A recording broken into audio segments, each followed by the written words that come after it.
It-tnejn wara nofsinhar fl-aħħar seduta għal din is-sena l-Parlament Malti għadda l-budget għas-sena d-dieħla bit-tema Pajjiż ta' Kwalità.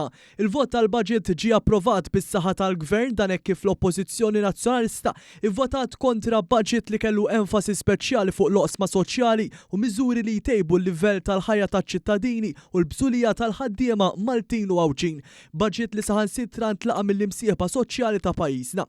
Fil-Parlament il-budget 2025 għadda b'41 vot favur u 33 vot kontra. Ta' min ifakkar kif il-miżura ewlenija ta' dan il-budget hija tnaqqis ta' taxxa l-middle class li jfisser li aktar minn 100 miljun euro se jibqgħu fil-bwiet tal-familji Maltin u Għawġin. Da minn barra żieda ta' 250 euro l kull wirt fi-Children's Allowance, żieda oħra fil-pensjonijiet għall-10 sena konsekuttiva u 100,000 familja li se jgawdu mill-kola addizzjonali. Ma dan fil-waqt li l-pajjiżi kollha madwarna u anke fil-bqija tad-dinja dejjin minn kriżi għal raba' sena konsekuttiva mhux l-inqas minħabba l-gwerer. Il-Gvern Laburista Malti mmexxi mill-Prim Ministru Dr. Robert Abela mill-ġdid qed ikompli jissussidja l-prezzijiet kollha tal-enerġija, speċifikament dawk tad-dawl, il-gass u l-fuels.